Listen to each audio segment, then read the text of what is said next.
Sheila, tingnan mo. Okay. Right. Good morning again po sa lahat. It's a blessed Sunday po sa atin. Today is July 5. And I'm wishing you well po sa lahat ng viewers, mga followers natin at yung mga kasama nating consistent sa study po ng Word of God. Before we start po, let's ask Kuya po to open us in prayer. Okay, let's pray po. Lord, thank you for this wonderful day, this wonderful Sunday, this wonderful topic we are going to study, which is the angel that sinned in 2 Peter 2:4.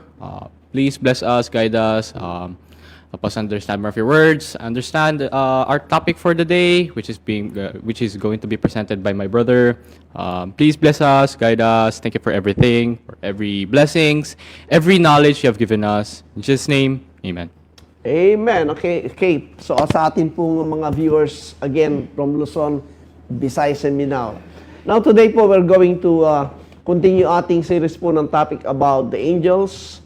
And we have so far po discussed and show to you po na yung ating traditional and popular belief ng marami na based po sa Book of Enoch ay totally hindi po yan accepted as inspired or canon scriptures ng Old Testament, even in the New Testament. That's why marami pong belief regarding dito sa fallen angels, mga evil spirit, and something po na ang basis po hindi naman talaga yung Bible, but yung superstitious belief that came from pagan belief po ng ancient Near East nations like Egypt, Babylon, yung Persia, Nineveh. So those nations po that was outside of God's covenant during that time. So when God po chose the nation Israel to record all these things, kaya nga sinasabi ko, the only connection we have sa history ng ancient Near East is nothing but the Bible itself. Though siyempre merong mga archaeological findings diyan na nasa museum, but the exact and precise history and historical facts po ng ancient Near East belief is nasa Bible po natin. And that's why it's good to study that para ma-correct po yung ating present belief today. Kaya nga sinasabi natin mga friends, as we go on in our study, we have discovered na maraming belief po ang mga professing Christians na wala naman talaga sa Bible. And we are calling that as Disneyland imagination, Mickey Mouse theology. Kasi wala naman sa Bible yan. It's pure imagination. That is why we continue to study and makita po natin yung belief, yung faith, and plus the attitude po ng marami. When you stop studying the Bible po and you profess to be Christian, what's going on in your life, hindi na po yan, hindi po magiging pattern sa Word of God, magiging religious, na lang yan, religious activity. Now, kaya nga po nowadays, we are so very aware, lalo na sa mga young people. Imagine, sa Philippines po, pumapasok na po yung isipan ng mga young people na heavy influence nitong, nilig nila 764, na basta na lang namamaril, papasok sa isang lugar, namamaril ang mga bata, mga young people. Bumasok na sa Pilipinas yung ganyan thinking, and that's very dangerous. If you're going back po sa history, ang first batch po ng mga Christians po outside of Israel, yung po Europe talaga, from the conversion of Rome and going just sa part ng Iceland, the Vikings, itong mga French people, etc. ay sila po yung unang nakakita ng Christianity because of the influence. During those days, ang history po ng Christianity talaga napakainit po dyan sa Europe. But if you're going by ngayon po sa mga European countries, marami pong churches dyan, museum, pasyalan na lang. Why? Kasi napabayaan po na ituro yung Word of God sa mga bata. That's why pumasok ang philosophy, pumasok ang Darwinism, pumasok ang lahat ng mga ideologies and everything. They left out po talaga yung study ng scriptures. That's why it only became po parang traditional na lang. Kaya nga po, in our study today, just like po Paul was saying, at si Pablo po talaga napaka-interested sa mga young people, especially si Timothy. If you have read po yung epistle to Timothy, si Timothy po tinawag niyang my son sa faith kasi siya po yung na-convert because of Paul. Timothy po was converted maybe around 18 years old, 19 years old. At nung nasa ministry po siya, he started working with Paul by around 20 to 30 years old. Yung time po na isinusulat po ang Timothy. And you know what? Yung kanyang conversion po, it begins from the time nung kanyang childhood. At makita nyo po, tingnan nyo po yung 2 Timothy 3:15.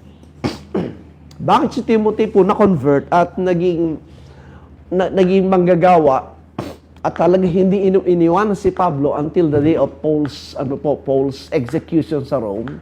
Ang sabi ng 2 Timothy 3:15, no? Basa? Okay? And that from a child thou hast known the Holy Scriptures, which are able to Yeah. make thee wise unto salvation through faith which is in Christ Jesus. And that from a what? Child.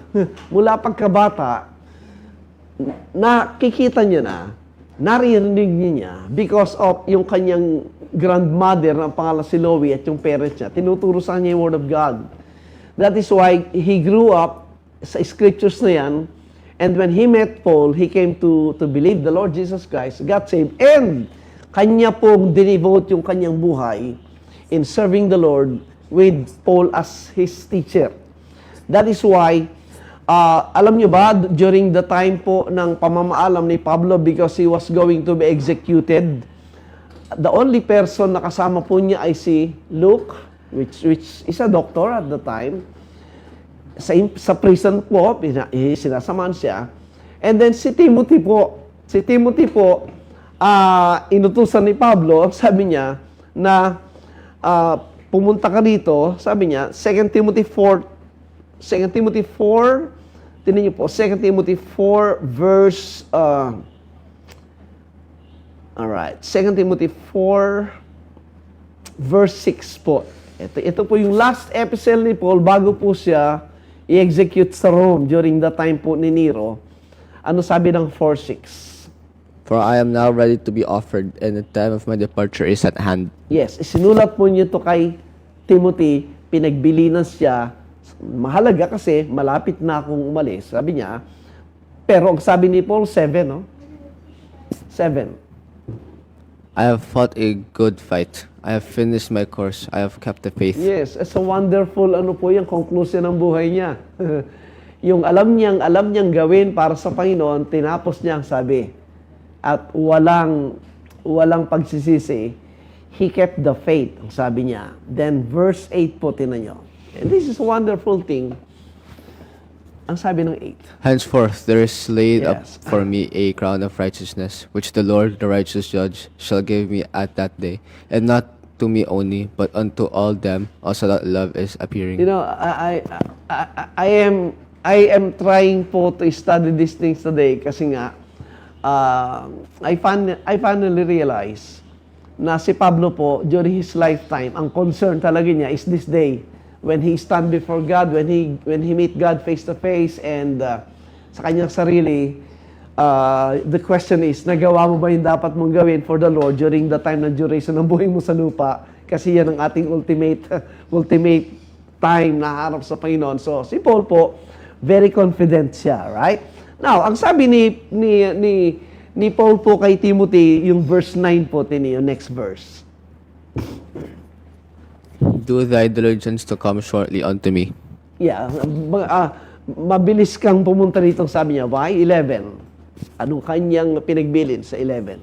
Only Luke is with me. Take Mark and bring him with thee, for he is profitable to me for the ministry. Alright, pinagbibilin na niya. Si Luke ang kasama ko, isama mo si Mark, at mabilis kayong pumunta rito. Okay? Kung nanood po kayo ng The Chosen, nandun yung karakter po ni Mark. character ni Luke, ni Matthew, yung mga apostles nandun po. Ang ganda pong panoorin nun. Then, ang sabi sa verse 13, tinan yung mahalagang hiningi ni Paul before his death, the day of his departure. The cloak that I left at Troas with Carpus, when thou comest, bring with thee, and the books, but especially the parchments. Ano yung cloak? Tibabal? Naiwanan ko sa Troas, ang sabi niya. This is the time na they were trying to see the time na nang hinuli si Pablo sa place na yon, maaring naiwan niya yun sa biglaang paghuli sa kanya. At sa kanyang pagkakulong sa Rome, yun lang ang kanyang comfort, yung tibabal. Kasi malamig na. At yung pangalawang hiningi niya yung books at saka yung parchment kasi susulat pa siya. Alright? Then, dito na tayo sa verse 21. To thy diligence to come before winter, Eubulus greeteth thee, and Pudens, and Linus, and Claudia, and all that brethren. Pinakabili ni Paul kay Timothy, bago dumating ang winter, dapat nandito ka na. Why? Because that's the time of his execution during the time ni Nero. So, ang mga young people po in the Bible, has a great ministry na iniwanan ni Pablo, just like today po. Kaya I am very interested sa mga young people na ma-impart sa kanila ito. Kaya pinapakita, challenge ko na magkaroon sila ng vision na after 5 or 10 years from this day on, ano ka na? Anong klaseng buhay meron ka?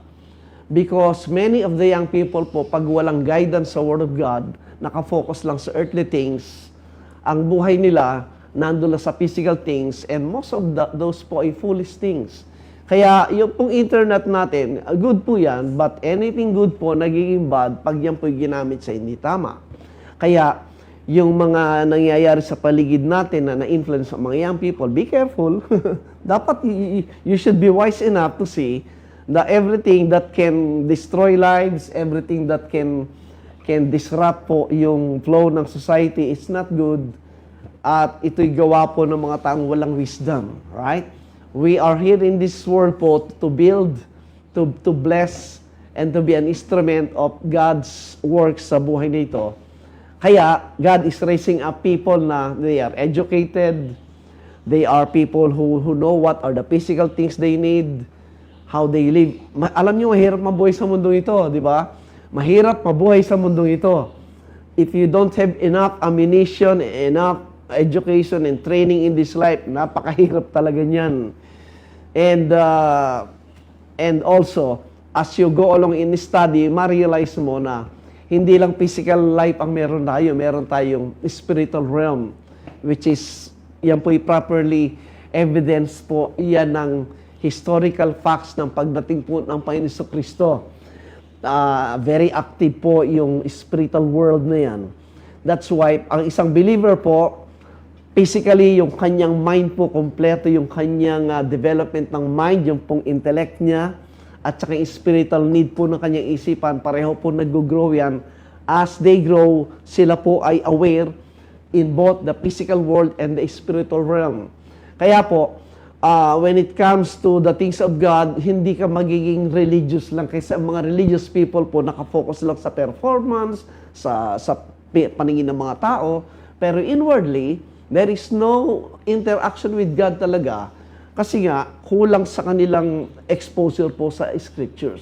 And this is what we're doing, mga friends. So today po, sa ating patuloy na study, we are trying to impress po sa mga tao, yung mga young people natin, ay talagang they can be used by God, at ang sinabi ni Paul sa kanila po, napakahalaga. Ang challenge ni Paul po kay Timothy, alam mo sabi niya, in 2 Timothy 3, ang sabi niya, sorry po, 2 Timothy 2, tingnan niyo po yung verse, sabi niya, let no man, I forgot the verse. Sabi niya, let no man, na parang sinabing huwag niyo hayaan na merong mang tao na para bang baliwalain ang iyong pananampalataya. Sabi niya, Dali po hanapin. Ayun. 1 Timothy 4:12 po, tinan nyo. Ito po'y challenge sa mga young people. 1 Timothy 4:12. Ano sabi ng 4:12? 1 Timothy 4:12. Let no man despise thou youth, but be thou an example of the believers, Yeah. in word, in conversation, in charity, in spirit, in faith, in purity. Ito po properly addressed kay Timothy as a young people. Let no man despise thy youth. Kasi, di ba, karamihan sinasabi, kasi mga bata yan, wala pang isip yan, kaya ganyan sila kagulo. Ang sabi ni Paul, that is not supposed to be. A young people po who is in the Lord, ang sabi, dapat na but be thou an example of the believers. Alright? In what? In word and in conversation. Yung kanyang salita at yung buhay niya, yung conversation po is how our life is converted. Kung paano yung ating sinasabi na convert sa action. Right? And in charity, in spirit, in faith, in purity ang sabi niya. And that can be achievable by young people na sila ay number one, honestly, they believed God through the Lord Jesus Christ. Secondly, they believe the Bible, which is the Word of God. Kaya nga po sa akin, anyone who profess to be a Christian and says they believe the Bible, subject tayong lahat sa authority ng Bible na yan. Right? Sometimes, pag ang iyong mga ideas and everything ay outside of the book, now, inconsistent yan. But until you believe to profess the Bible, ang authority mo ay yung Word of God, whether your flesh like it or not. So that's why, ang ating topic po ngayon is continuation po ng presentation ni Brother Pryon, and he will continue po. And I thank God kanyang natapos po yung mga PowerPoint na madali nating magamit po in this day. So tawagin po natin siya. O si Brother Pryon sa presentation niya ng Angels That Sinned.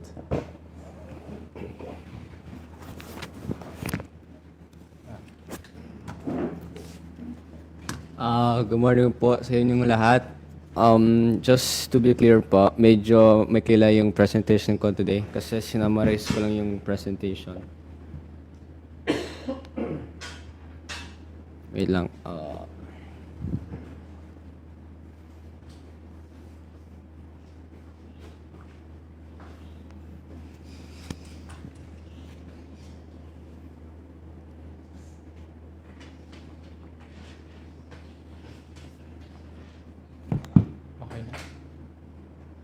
Can you switch the presentation?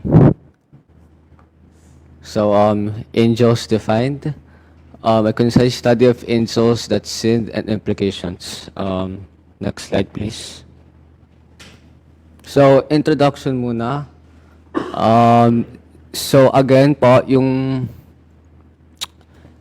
wait, next slide na. Next slide. Let's have a recap po of angels. So, angels, they are based from the Hebrew word na malak and the Greek word angelos, which are meaning as messengers, ministers, and the appearance of God. Next slide. So yun nga po, they are used in both Greek and Hebrew sa OT, tsaka Greek sa NT. And analyzing passages, the basic definition as angels in the Hebrew OT, tsaka malak in the Greek NT. Angel both defined as, again nga, messengers. In the last discussion po, we took up the definition of malak or messengers as angels, translated in English in reference to spiritual beings, heavenly messengers, or angels of God. Today po, our topic is about the scriptural usage of angels as again, malak in Hebrew, translated as messengers, angels in English, but this time as messengers of men, humans, who were sent as prophets, teachers, messengers. Next slide po. Next slide ulit. So ano ba yung sinasabi na angels that sinned? Dito po sa 2 Peter 2:4. For if God spared not the angels that sinned, but cast them down to hell and delivered them into chains of darkness to be reserved into judgment. So ang question dito, who are the angels that sinned? Traditional approach of this passage always is given by the preconceived idea derived from the wisdom of men or self-interpretation source of or of religious persuasions. Pero if one would take time to analyze the text, you will see that parang the writer's intention of spreading a message of warning to the original audience we today in this present age will settle the answer to the spiritual question and provide answer based on the spiritual facts and not of wisdom of men, which the scriptures warned about. Dito po sa 1 Corinthians 2 verse 13, which things also we speak, not in the words which man's wisdom teacheth, but which the Holy Ghost teacheth, comparing spiritual things with spiritual things. Spiritual. Observing the passage of 2 Peter 2:4 as to whom the angels are, referring to one should refrain from interpreting it by their own standard, by carefully and honestly take the context of what was being discussed by the most carefully and honestly take the context of what was being discussed by the writer in the passage, and from there we should read in the opening verse of the chapter as to whom it was addressed to. The Apostle Peter learned about the first century Jewish audience. Dito po sa 2 Peter 2 verse 1 to 3.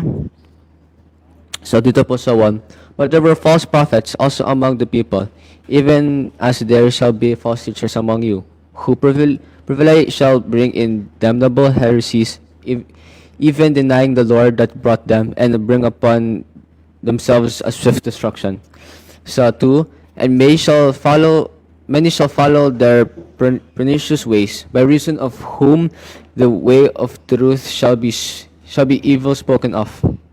And so 3, and through covetousness shall they with vain words make merchandise of you, whose judgment now of a long time lingereth not, and their damnation. Warning to you at times that this epistle was written of false prophets, false teachers. These are all properly be understood as messengers, yung nga sa Greek, and angelos in English, angels, whose messages are in error or being false. The apostle following passages was declared as a warning to these false prophets, false teachers, as messengers, mainly Jews as identified by the apostle of Paul.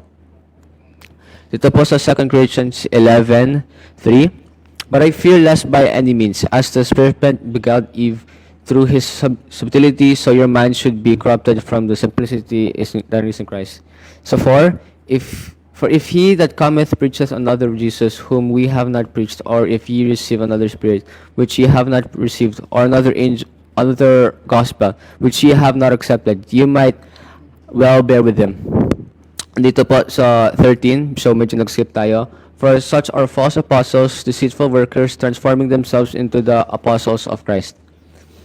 Dito sa 14, and no marvel, for Satan himself is transformed into an angel of light. Sa 15, therefore it is no great thing if his ministers also be transformed as the ministers of righteousness, whose end shall be according to their works. And dito again, nag-skip tayo sa 22, are they Hebrews? So am I. Are they Israel? So am I. Are they the seed of Abraham? So am I. So the warning given by the Apostle Peter is a familiar setting for the first century Jewish audience, having in their mind the historical experience they have. In here, Apostle Peter mentioned those angels that sinned again in the Hebrews, and Malak in the OTC is messenger. And the NT Greek meaning angelos, where the understanding should always be according to context of passages as written. Again, dito po, basahin natin ulit sa 2 Peter 2:4. For if God spared not the angels that sinned, but cast them down to hell, and delivered them into the chains of darkness to reserve unto judgment. So, further observation of what the Apostle Peter was discussing in reference as to who the angels that sinned. He put in remembrance as to when, why, and how these angels, which he identified who are they in the context of the passage. Here in 2 Peter 2, verse 5 to 9, and spared not the old world, but saved Noah the eighth person, a preacher of righteousness, bringeth in the flood upon the world of ungodly. Dito naman sa 6, and turning the cities of Sodom and Gomorrah into ashes, condemned them with an overthrow, making them an ensample unto those that after should live ungodly. Dito sa 7, and delivered just Lot, vexed with the filthy conversation of the wicked. Dito sa 8, for that righteous man dwelling among them in the seeing and hearing, vexed his righteous soul from day to day with their unlawful deeds. Dito naman sa 9, the Lord knoweth how to deliver the godly of temptations, and to reserve the unjust unto the day of judgments to be punished. Doon po sa slide.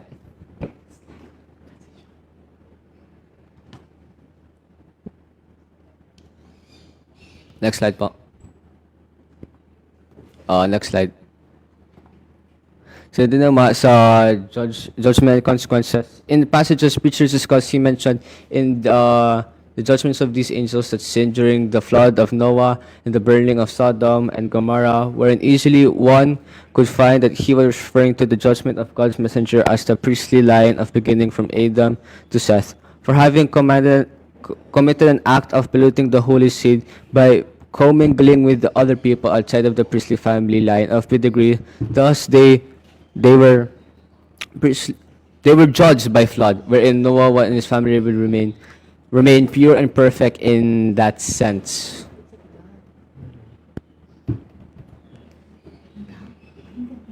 So next slide.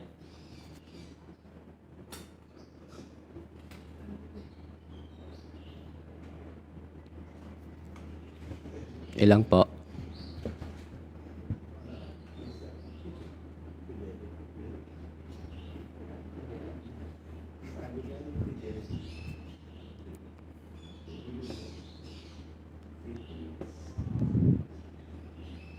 So in conclusion, interpretation depends on context. Marak angelos may be human or celestial. Please po read yung biblical warnings as applicable to corrupt messengers and leaders. That's it po. Thank you.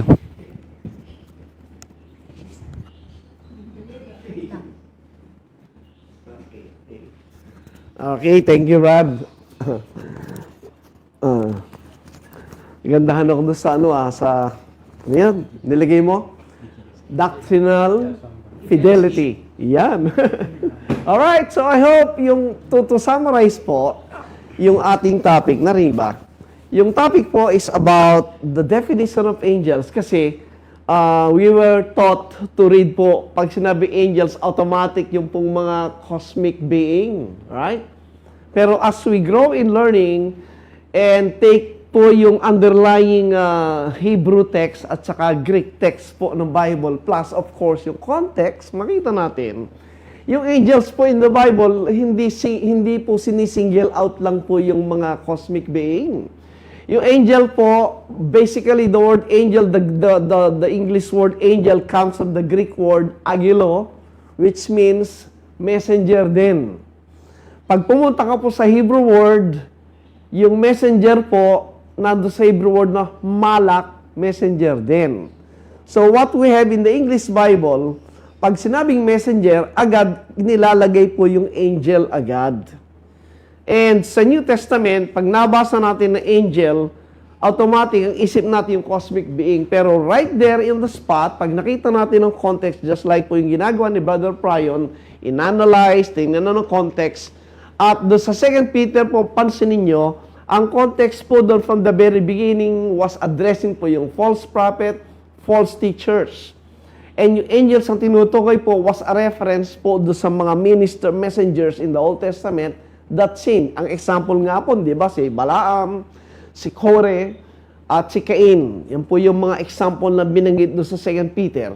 And iniligay po yung the day of judgment. When you read po ang writing ni Peter and the rest of the New Testament, in the context po ng preaching ni Jesus Christ, the day of judgment is the day of judgment of Jerusalem, the day of judgment of the temple, the day of judgment of that city and that people who rejected Him as their Messiah. That was the subject of preaching ni John the Baptist. He was preaching repentance, giving them a chance to be saved from the coming wrath of God, di ba? In-address yung mga Pharisees and Sadducees kasi paparating yung wrath of God. At tinawag niya silang generation of vipers, generation of serpents na sinasabi, di po ba? So what we are saying, my friends, we have come to this understanding in the level of understanding the Bible, not in the traditional way of nakakita ka lang ng isang verse, ikaw na agad ang nagbigay ng conclusion at interpretation without consulting other passages. Nagre-rely ka lang sa turo ng mga nagturo sa iyo. That's very, very wrong. Kaya po, ang daming pinapaniwalaan ng mga Kristiyano ngayon na wala talaga sa Biblia. And we challenge you po to study these things. And if you want, you can ask us a question and we will provide you the answer po from the Bible itself. And you decide yourself kung anong papaniwalaan niyo, yung Bible ba o yung preconceived teaching na nasa isipan natin, mga friends. That's why, sa ating patuloy na learning po, alam niyo, ang challenge natin, if you believe the Bible is the Word of God, do not stop studying. Huwag kang hihinto sa pag-aaral because you are fulfilling yung sinasabi dyan na love God with all thy heart, with all thy mind, with all thy soul na sinasabi. Ibig sabihin, when you study the scriptures, nasa mind mo yung salita ng Diyos and there are several questions, palagi nagtatanong ka sa isipan mo and God will provide the answer po in many means kung ikaw ay honest thinking. And you know, yan po ang nagpo-form ng mind po ng believers. That's why if you're in the body of Christ, di ba, tinan niyo po Ephesians 3:16. In Ephesians 3:16, ito po sabi ng Panginoon dyan, no? Tinan niyo po. Anyway, maaga po, no? Ang sabi ng Ephesians 3:16. That he would grant you according to the riches of his glory to be strengthened with his mighty by his Spirit in the inner man. Yes. Alam niyo, God is actively working to a genuine believer. Right. Ang sabi ng 3:16, God is strengthening with might by His Spirit where? In the inner man. And the inner man is the spiritual, in the spiritual realm or life po na isang believer. Tandaan natin, as a believer po, pareho ka merong physical life, pero merong kang spiritual life if you are in Christ. Pero kung walang in Christ, eh, siyempre, physical ka lang. In the spirit life, you are dead. Kaya, di ba? Those who can understand the Word of God, kaya nga po, yung topic ko ng isang araw, do sa Daniel 12:10, niya po. Now, I understand. By my experience, you can understand. Ang sabi ng Daniel 12:10, and this prophecy po ay event that was fulfilled in the time of the Lord Jesus Christ. Anong sabi ng Daniel 12:10? By the coming of the Christ, ang sabi? Many shall be purified and made white and tried, but the wicked shall do wickedly, and none of the wicked shall understand, but the wise shall Ang ibig sabihin po, understand. yung hindi makaunawa ng mga sinasabi ng Panginoon, sila ay wicked. Masasama sa tao kasi, in the first place, bakit hindi maintindihan? You know why? Because they don't believe Him. Kasi kung papaniwala mong sinasabi ni Jesus Christ, maintindihan mo. Pero if you reject yung authority ni Jesus Christ, ano ka? Kalaban ka niya. At kaya sinabi, they shall do wickedly. But the wise, ang sabi, shall understand. Yan po yan. That's the power po of God's work sa isang tao. Therefore, those people who can understand what the Lord was saying, balikan natin Ephesians 3:16, effectively, God is actively working in their lives. Ano sabi dyan? Ephesians 3:16. Ayan,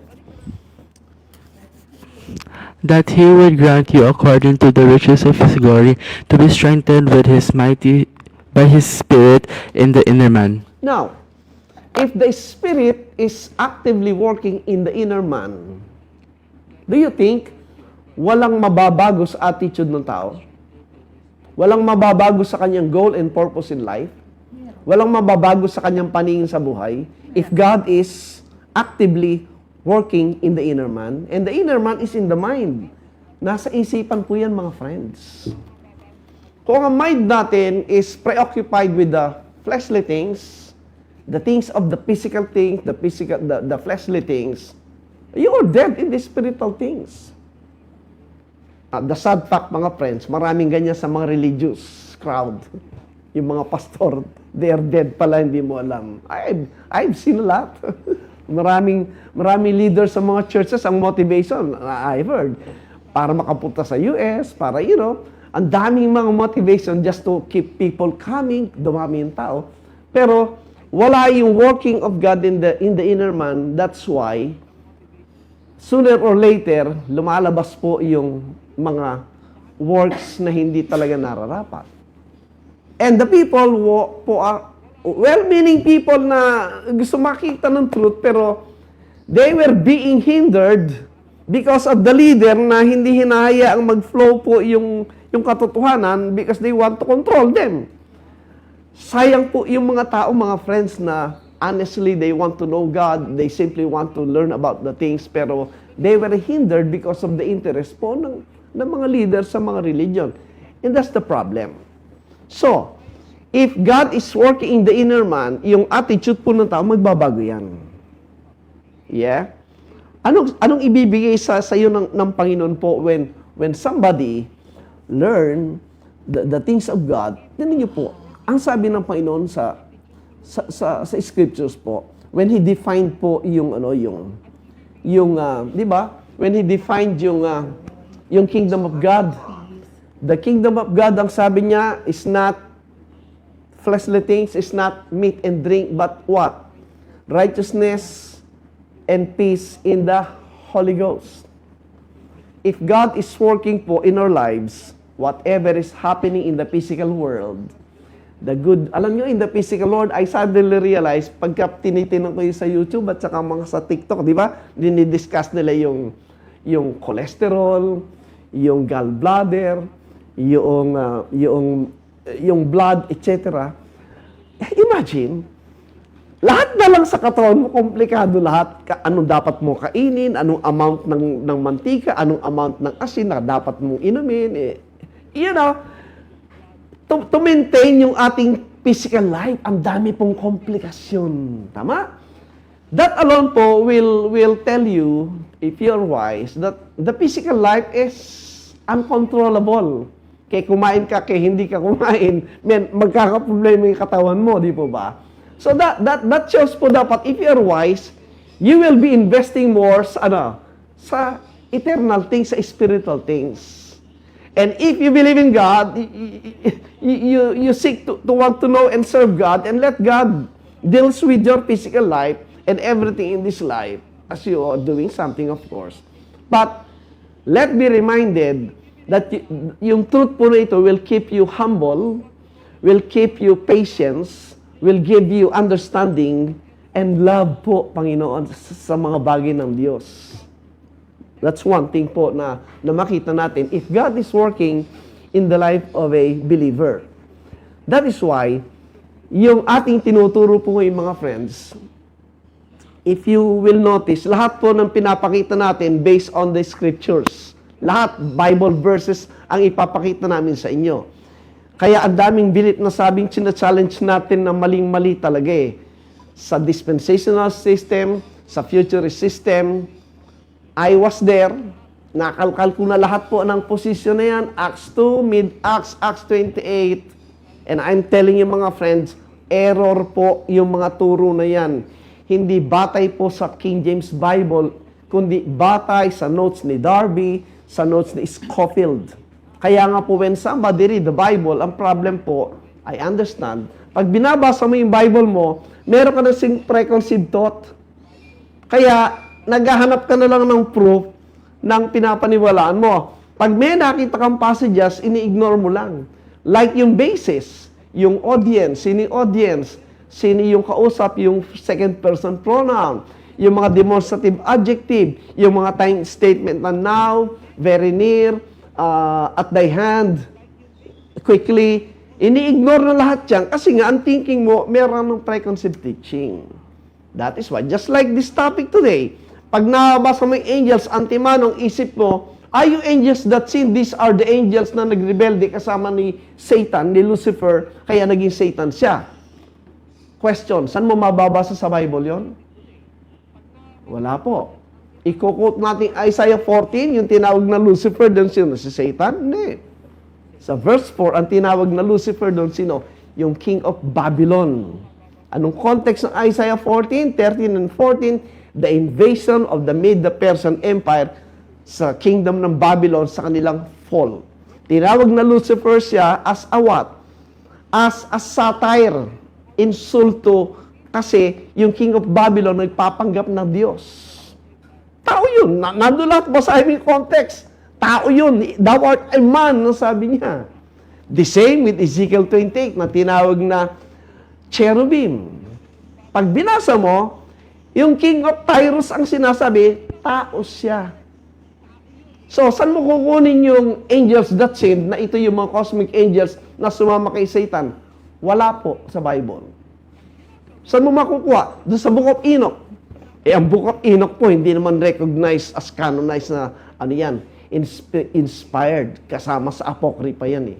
So, if you're a Bible believer, may tulog kayo dyan. Kasi wala sa King James Bible, yung belief na yan. The so-called angels that sinned, ito po'y reference sa mga false prophet, false teachers, and false people na nagdi-deceive sa mga tao during that time. And kamukha lang sinabi ni Pablo, in-identify niya sila. They are Jews. They are the Israelite of his days. So mga friends, as we are dealing with these things, kamukha ng ating sinasabi, if you will only believe the Bible po, natural, magpapalit po yung paniwala. Kamukha ng sabi ni Kuya kanina, medyo may confusion. Alam nyo, that's healthy. When you hear something at nagkaroon ka ng confusion, ibig sabihin, binibreak yung false foundation mo. Kaya nagkaka-confuse ka, mamimili ka, alin dito yung tama. And that's healthy. Yun po yung conversion. Pag walang gano'n na experience ka, wala kang conversion. Kasi yung nasa iyo lang, yung traditional things, natanggap mo lang sa kung saan mo natanggap yan.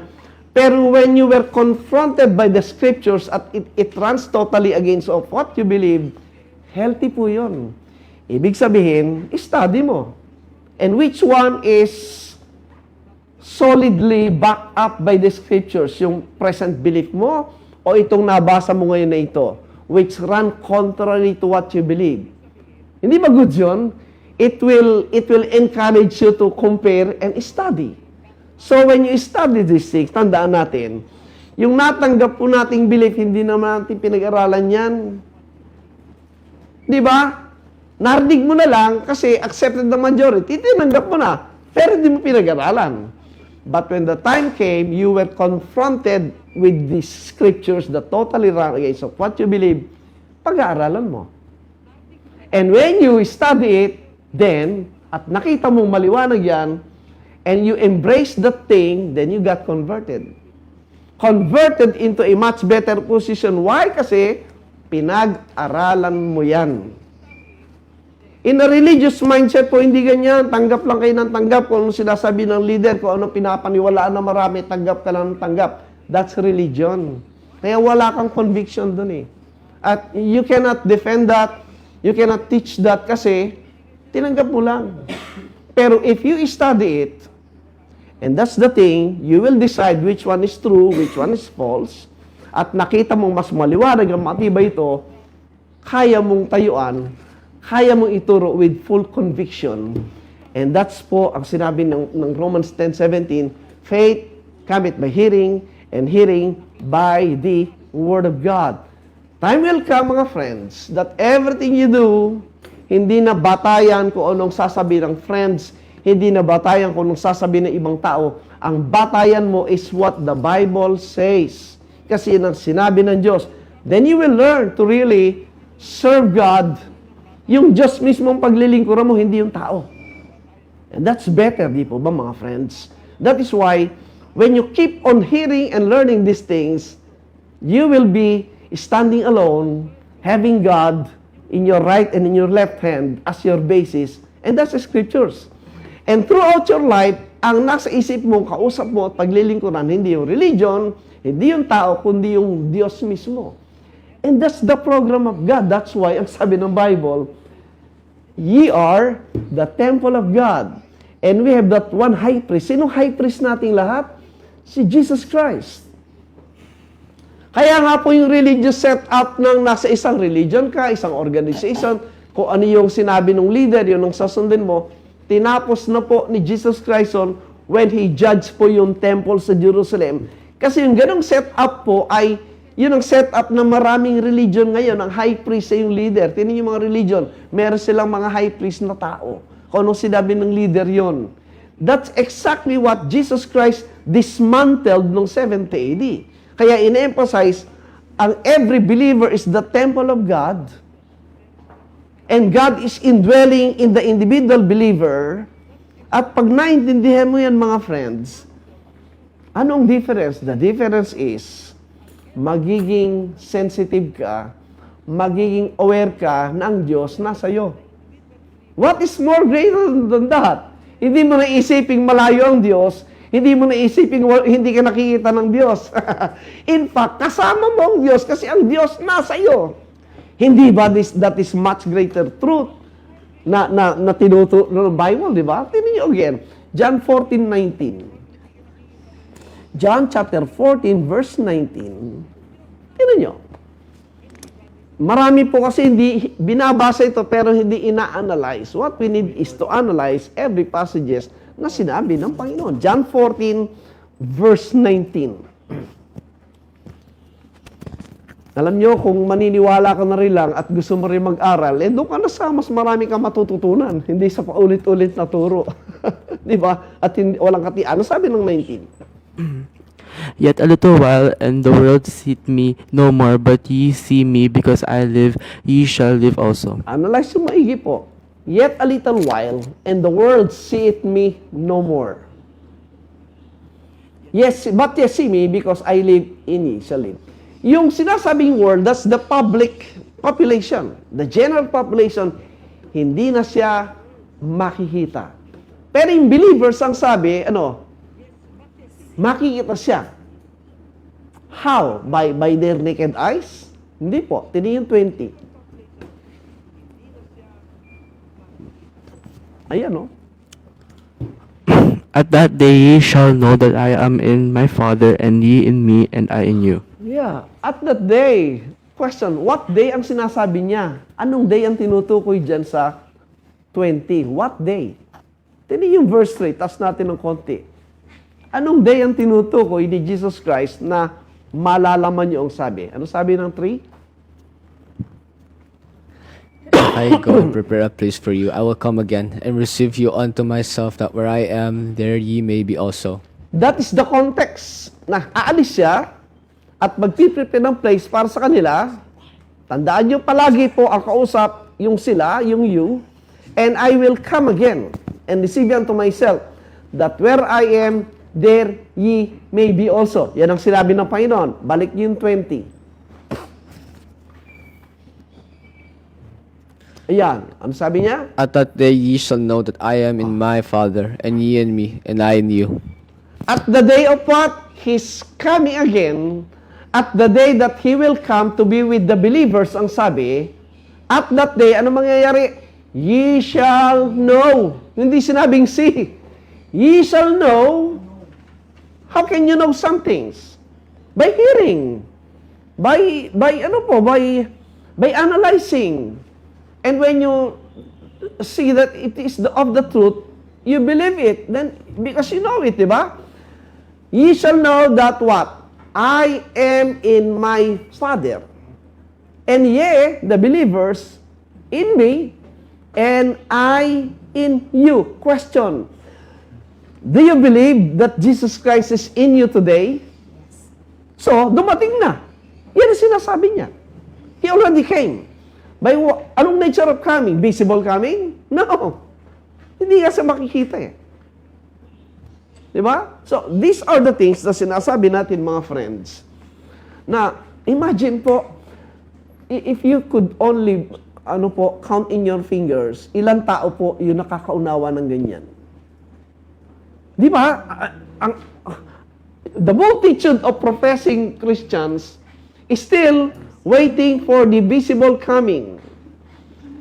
Alam niyo ba, yung mga Muslim ganun din, they're still waiting for the visible coming of Isha, which is Jesus Christ. Ganon din yung mga New Ager, they're still waiting. Yung mga Jehovah's Witnesses, they're still waiting. Yung mga INC, they're waiting for the coming. And the rest of the Mormons, halos po yung general religious population, pare-pareho, they're still waiting for a visible coming of Jesus Christ. Eh, sinabi niya hindi ganon. Tingnan yung 21. He that hath my commandments and keepeth them, he it is that loveth me. And he that loveth me shall be loved of my Father, and I will love him. I will manifest myself to him. Yeah.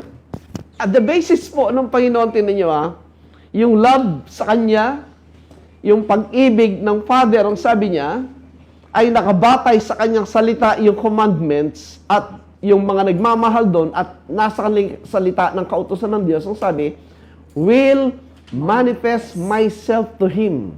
Kaya nga po mga friends, individual yan eh. Huwag kayong magre-rely masyado sa mga leader ng religion. You rely more on the scriptures and you can judge every person po kung tama siya sa salita ng Diyos. Now, tinan yung 22. How does the audience understand this? Pareho ba ng unawa natin? Ang sabi ng 22. Jesus saith unto him, not Iscariot, Lord, how is it that thou wilt manifest thyself unto us, and not unto the world? Oh, naintindihan nga, pareho ng ating unawa. Na yung statement ng Panginoon, yung sinasabi sa kanila, pareho yung unawa nung kausap niya mismo, which is yung Judas na ito, maybe Judas Tadeus. Na ang kanya unawa, just like we have read, hindi na makita ng public, general public ang Panginoon Jesucristo, ang makakikita lang, yung mga believers lang, by means of their believing His words. Tingnan 23. Ayan o. Jesus answered and said unto him, If a man love me, he will keep my words, and my Father will love him, and we will come unto him, and make our abode with him. Oh! Ibig sabihin, ang sinasabi ng Panginoon, if a man love me, he will keep my what? Nasaan ang words of Christ? Nandun sa Bible natin. And my Father will love him. And we will come unto him, the Father and the Son, and make our abode with him. Kailan nangyari yan? Every time a person believe his words. It's happening today to everyone who believe his words, because Christ is now a what? Diba? Tini 1 Corinthians 15:47. 1 Corinthians 15:47. How can that be? Sabi ng 47. 45. Sabi ng 45. It is so, and so it is written, the first man, Adam, was made a living soul, the last Adam was made a quickening spirit. See that? Sino yung last Adam? Anong sabi sa kanya? He's now a what? A quickening spirit. Can you describe that? Pwede bang ma-drawing yung itsura ng quickening spirit? You cannot. Spirit nga eh. Pag sinabing quickening spirit, ano ibig sabihin? Is spirit that giveth what? Life. And what is a quickening spirit po? Tino, John 6:63. This is the language po ng Bible, mga friends. Hindi natin ginagawa ito, binabasa natin. How it defines every word. John 6:63. How you will receive the quickening of the Spirit. Basa, Brad.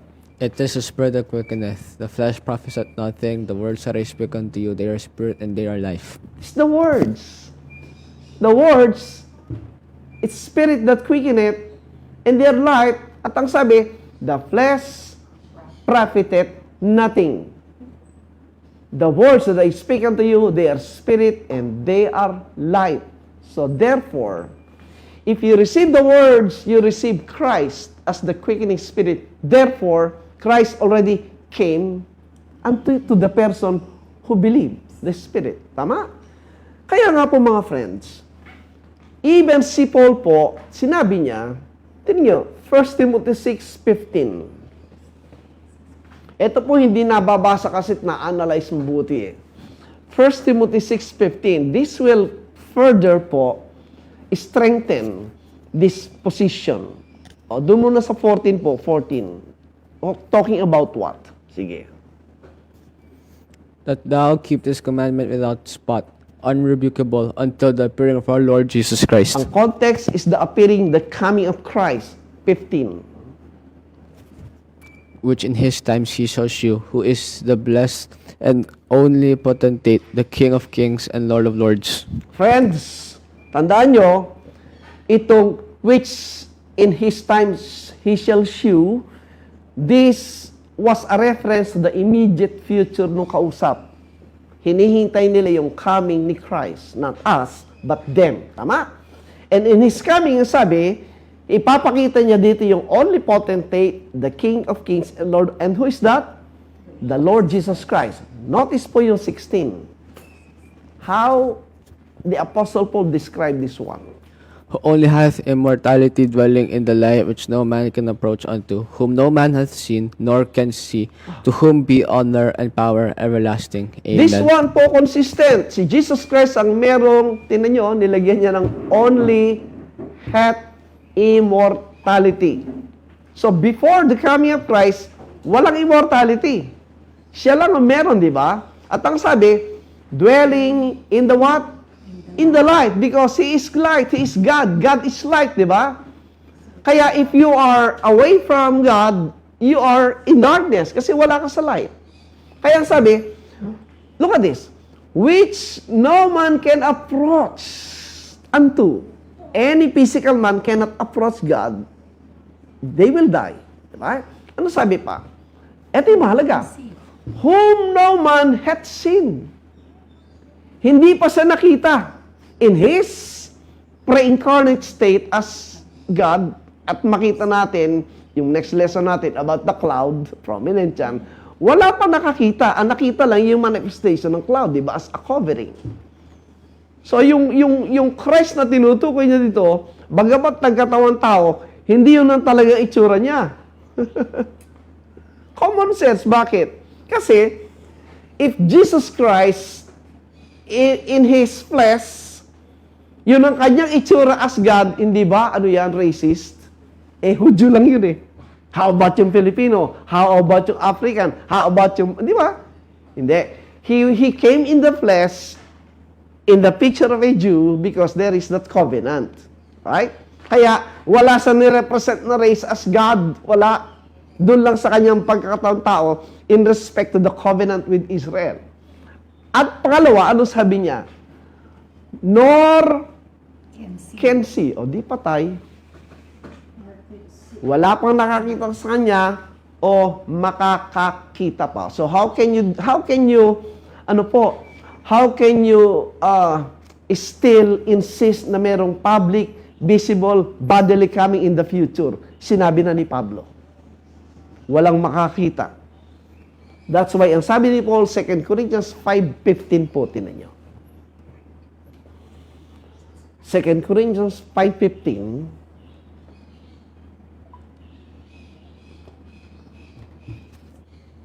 And that he died for all. 16 pala, 16.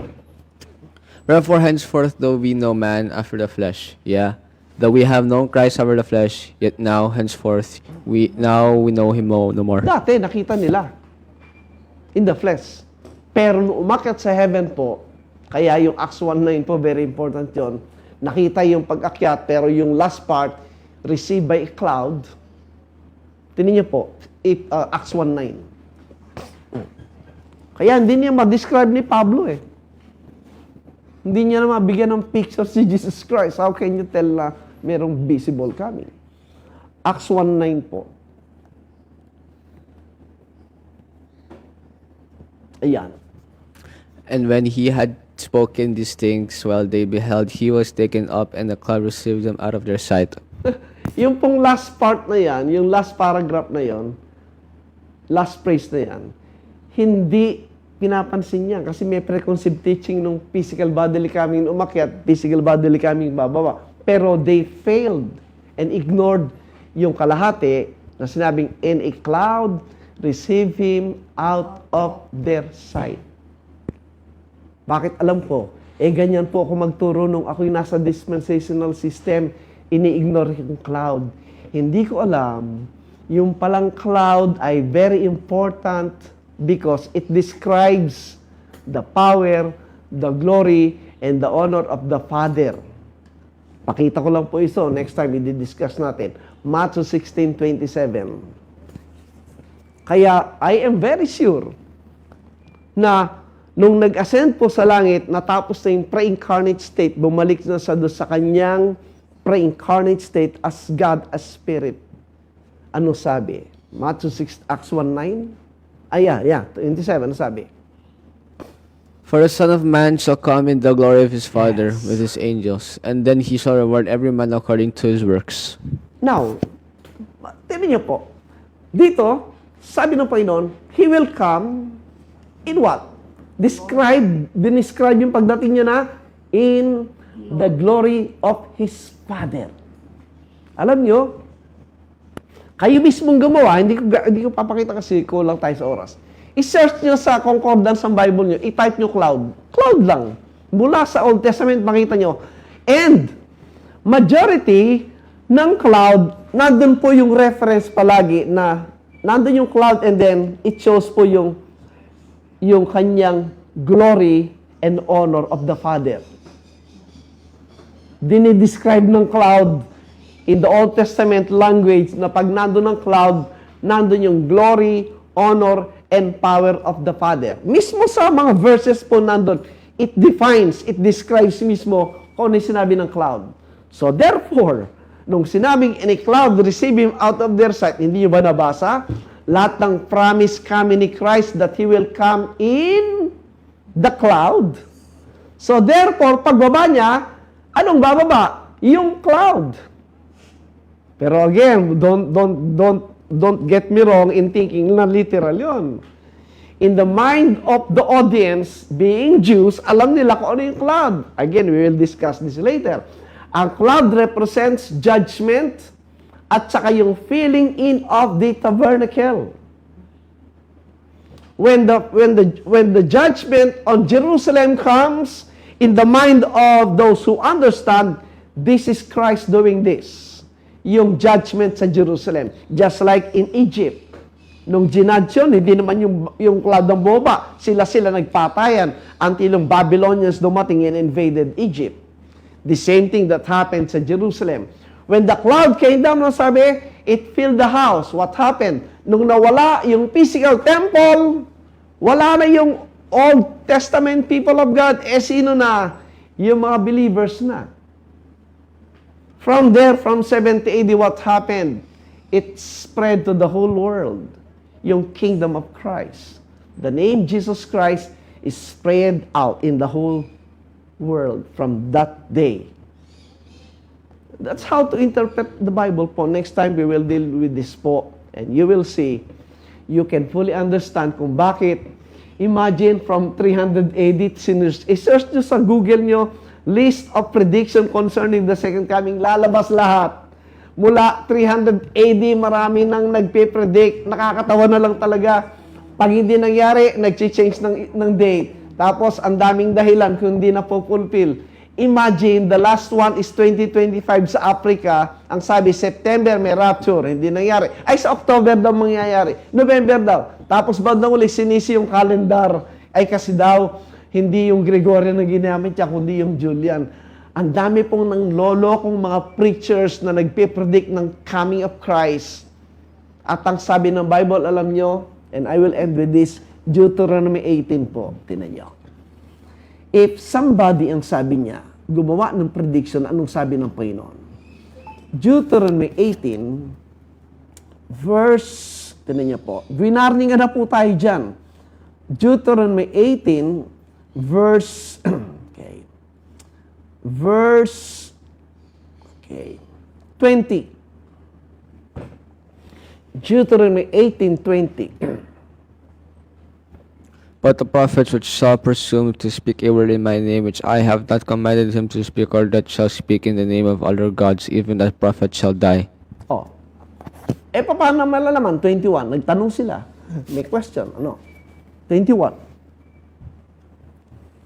And if thou say in thine heart, how shall we know the word which the Lord hath not spoken? Dapat tanungin mo palagi pag may nagpe-predict, may nagsasabi ganito yan, tanungin mo, sino nagsabi sa'yo? Saan mo nakuha yan? Huwag kang basta maniniwala sa sinasabi ng tao kasi yung tao sinungaling. Ang Diyos hindi nagsisinungaling. And you will find yung proof niyan. Kaya ang sabi sa 22. When the prophet speaketh in the name of the Lord, if the thing follow not, nor come to pass, that is the thing which the Lord hath not spoken. But the prophet hath spoken it presumptuously, thou shalt not be afraid of him. Kaya mga false prophet teachers yung nag-predict eh. Sabi ng Panginoon, kung yung sinabi niya hindi natupad, false prophet yan. In the Old Covenant, pag ang false prophet nakitang say false, pinapatay po yan by stoning to death. Mabuti nga ngayon, walang ganun eh. Di sana ang dami ng pinatay ng mga false teachers at predictors ngayon. Di po ba? So mga friends, huwag tayong padadaya. The most thing that we need to do is, totoo ba lahat yung ating pinapaniwalaan? At totoo ba tayo sa Diyos? Yun po yung mahalaga. Pag totoo tayo sa Diyos, we will submit ourselves sa authority in His Scriptures and we will be humble enough to receive these things and change our mind. Yan po yung mahalaga dyan. So, again, thank you so much po sa mga viewers. Let us keep on learning, studying these things so that maging matibay po tayo sa ating pinapaniwalaan and God bless all of us. So, again, let's close po sa prayer. Okay, let's pray po. Lord, once again, thank you for this wonderful day, this wonderful Sunday, and this wonderful topic about the angels that sinned. Please keep blessing us, keep helping us understand more of your words, understand more of your truth. Please help us have the motivation to learn more and to spread the knowledge of your truth. Please bless us. Thank you for all the blessings you have given us, all the lessons you have given us, and please bless our lunch for the day. In Jesus' name, amen. Amen. Thank you so much po. Have a blessed weekend po.